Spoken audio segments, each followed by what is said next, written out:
महाराणा प्रताप ऐसे महान योद्धा का जन्म 9 मई 1540 को कुंभलगढ़ दुर्ग मेवाड़ में होता है। इनके पिता का नाम महाराणा उदय सिंह और माता का नाम माता जयवंता बाई। इनके पिता महाराणा उदय सिंह मेवाड़ के राजा थे। इनको बचपन में सिखाया गया कि राजपूत सिर कटवा सकता है लेकिन झुका नहीं सकता। बचपन में तलवारबाजी, घुड़सवारी, युद्ध कला क्षेत्र का प्रशिक्षण दिया गया। मातृभूमि की रक्षा के लिए प्राणों को त्याग न सिखाया। युद्ध में पीछे हटना नहीं सिखाया बल्कि दुश्मन को पीछे हटाना सिखाया। युद्ध से भागने के बजाय दुश्मन का मुकाबला करना सिखाया गया। बहादुरी कूट कूट के प्रति बचपन से, तो वो कैसे कायर हो सकता है। वो बहादुर योद्धा बनेगा ही। ये बचपन से शारीरिक रूप से बहुत मजबूत, शक्तिशाली, ताकतवर योद्धा थे। ये जितने बहादुर थे उतने ही जनप्रिय थे, उतने ही लोगों से प्यार करते थे। जनता इनको अपना भगवान मानती थी कि हमारा भगवान तो महाराणा प्रताप है, क्योंकि जनता को एक प्रजा की तरह ना देखकर अपने परिवार का हिस्सा मानते थे। ये मानते थे कि जनता अपने परिवार का हिस्सा है। उन्होंने राज करना नहीं, मेवाड़ के लोगों के लिए जीना सीखा।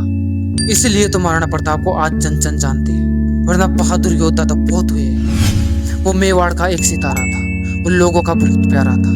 इनके अंदर स्वामी भक्ति कूट कूट के भरी थी। ये स्वामी भक्ति के लिए प्राण त्यागने को तैयार थे, सिर कटवाने को तैयार थे और आत्म सम्मान को बहुत महत्व देते थे। स्वाभिमान अगर बेचकर जीना पड़े तो ठुकरा देना ऐसी जिंदगी को, मौत को गले लगा। जब मेवाड़ में महाराणा प्रताप के पिताजी उदय सिंह का राज था तो मुगल शासक अकबर मेवाड़ पे 1567-68 में अटैक करते हैं और चित्तौड़गढ़ किला छीन लेते हैं। मुगलों के पास चला जाता चित्तौड़गढ़ दुर्ग, एक मेवाड़ का बहुत ही महत्वपूर्ण दुर्ग, जिस पर मुगलों का अधिकार हो जाता।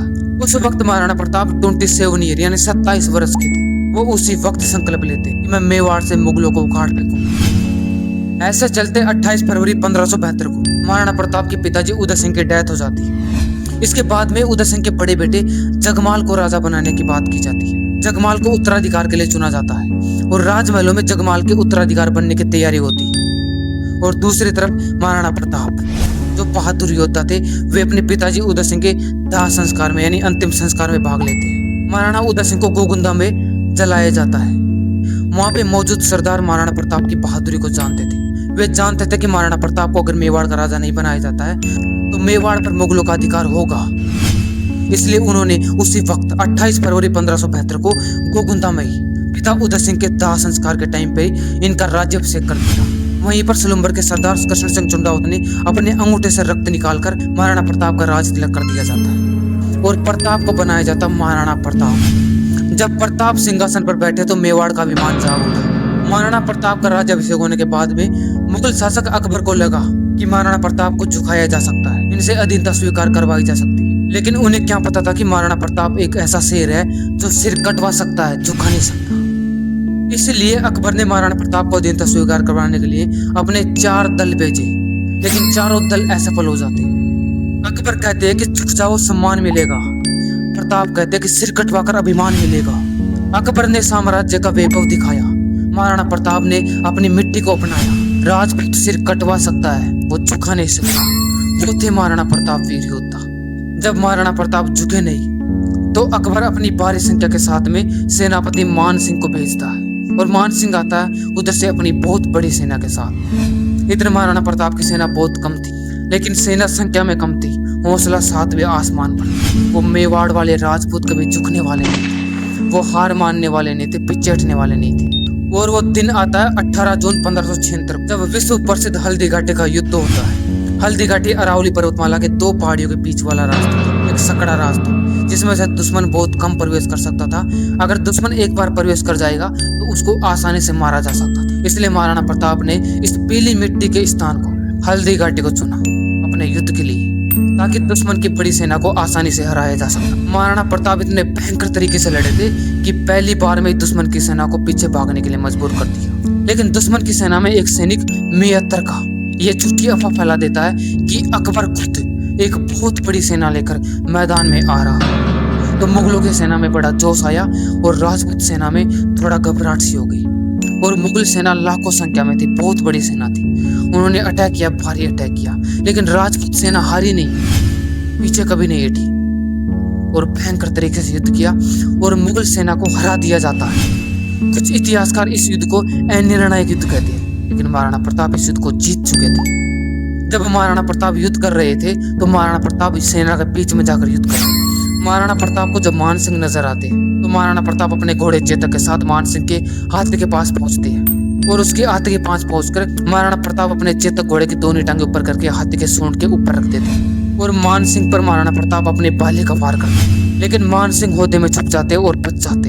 इसी वक्त चेतक घोड़े की टांगे कट जाती है, क्योंकि मान सिंह का जो हाथी था मर्दाना उस हाथी की सूंड में तलवार रोप रखी थी। तब उस तलवार से महाराणा प्रताप के घोड़े चेतक के आगे वाले एक टांग टूट जाती, लेकिन एक बहादुर घोड़ा तब भी हार नहीं मानता। तभी महाराणा प्रताप के एक बहादुर सैनिक व उसके सहयोगी जाला मन्ना उनके पास दौड़ कर आते और महाराणा प्रताप का राजमुकुट लेकर युद्ध करते हुए वीरगति को प्राप्त हो जाते। तभी महाराणा प्रताप इस युद्ध को छोड़कर युद्ध से बाहर निकलते हैं ताकि घोड़े चेतक को बचाए जा सके। जब चेतक इनको युद्ध के मैदान से लेकर आता है तो बीच गांव में एक नाला पड़ता है, बलीजा गांव में। उस नाले को कूदते वक्त महाराणा प्रताप के घोड़े चेतक की डेथ हो जाती है। वो बहादुर घोड़ा अपना दम तोड़ देता है। यह चेतक घोड़ा महाराणा प्रताप का केवल घोड़ा ही नहीं, एक सच्चा मित्र था। इस युद्ध के बाद में महाराणा प्रताप को बहुत हानि हुई और महाराणा प्रताप को जंगलों में भटकना पड़ा।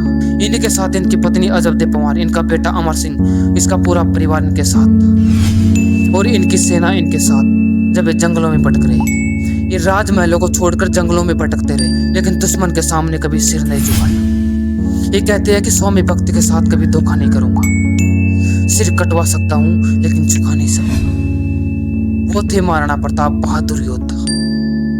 सलूट है उनकी बहादुरी।